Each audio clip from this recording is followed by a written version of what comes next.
तो गाइस आज मेरा 50 डे ट्रेडिंग चैलेंज का डे 3, जिससे मैं 1000 रुपये के कैपिटल से अगले 50 दिन तक ट्रेड कर रहा हूँ और देख रहा हूँ कि मुझे कितना लॉस या फिर कितना प्रॉफिट होता है। और हर ट्रेड को आपके साथ एक्सप्लेन कर रहा हूँ, आपके साथ ही समझ रहा हूँ आखिर प्रॉफिट क्यों हुआ, आखिर लॉस क्यों हुआ, हर रीज़न को आपके साथ ही सॉल्व कर रहा हूँ। तो बिना देर किए चलते हैं अपने चार्ट स्क्रीन पर। मैंने यहाँ पर एक ट्रेड लिया था बाई साइड का, लेकिन मैंने इसका स्क्रीन रिकॉर्ड नहीं कर पाया। लेकिन आज का ये भी मेरा ट्रेड लॉस में चला गया। मेरा इस ट्रेड लेने का रीज़न क्या था और आखिर मेरा लॉस क्यों हुआ, ये मैं आपको एक्सप्लेन कर देता हूँ। सबसे पहले तो ये जान लो कि मैंने यहाँ पर ट्रेड लिया क्यों था।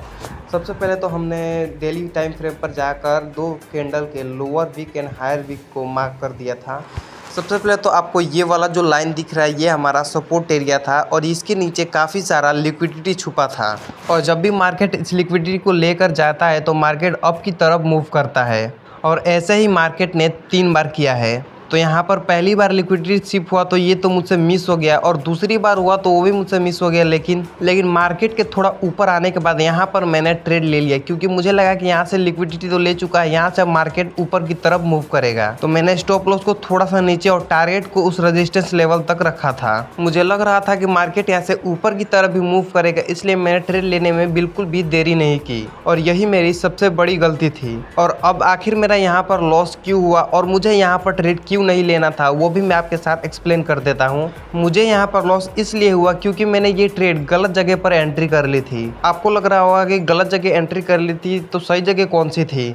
ये जो आपको सपोर्ट लाइन दिख रहा है, यहाँ पर मार्केट जब भी इस लाइन को क्रॉस करके एक कन्फर्मेशन कैंडल बनाता है, तब यहाँ से एक अच्छा एंट्री ले सकते थे। क्योंकि जब भी मार्केट इस सपोर्ट एरिया के नीचे जाता है तो हरदम से लिक्विडिटी लेने ही जाता है, और जैसा कि आपको मालूम है कि लिक्विडिटी लेने के बाद तो मार्केट मूव करता ही करता है। इसलिए मैंने यहाँ पर गलत जगह एंट्री कर ली थी, इसलिए मुझे यहाँ तो लॉस होना ही होना था। अब ऐसा नहीं है कि सिर्फ सपोर्ट एरिया के पास आने के बाद ही हम एंट्री ले सकते हैं। यहाँ पर मैंने जितना भी ये लेवल ड्रॉ किया, ये सब हमारा एंट्री पॉइंट ही है। यहाँ से जब भी मार्केट इस लेवल के किसी भी एरिया के पास आएगा तो वहाँ से मार्केट तो मूव होना ही होना है। मैंने यहाँ पर क्या गलती कर दी थी कि लाइन के पास आने से पहले ही मैंने यहाँ पर एंट्री ले ली थी, जिसके कारण मुझे इतना बड़ा लॉस हुआ। तो इस बार तो मुझे गलती हो गई इस ट्रेड को लेने में, लेकिन अगली बार तो मैं बिल्कुल ध्यान रखूंगा, इसलिए मैं इस ट्रेड को लिख के रख लेता हूँ। आज था मेरा ट्रेडिंग चैलेंज का डे 3, लेकिन आज भी मुझे कल की तरह लॉस हो गया। लगातार 2 लॉसेस हो चुके हैं मेरे, अभी तक एक ही प्रॉफिट हुआ है और लगातार 2 लॉस हो चुका है। लेकिन इस वाले लॉस से मैंने काफ़ी कुछ सीखा है, काफ़ी सारे गलतियों को पकड़े हैं जो मैं दोबारा नहीं दोहराऊंगा। और यहाँ पर मुझसे एक और गलती हो चुकी थी कि मैंने यहाँ पर टारगेट काफ़ी बड़ा रख दिया था।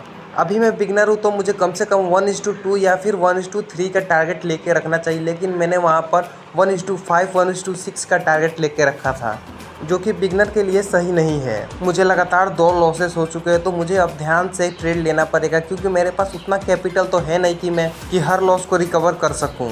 तो मिलते हैं कल के ट्रेड में, तब तक के लिए बाय बाय।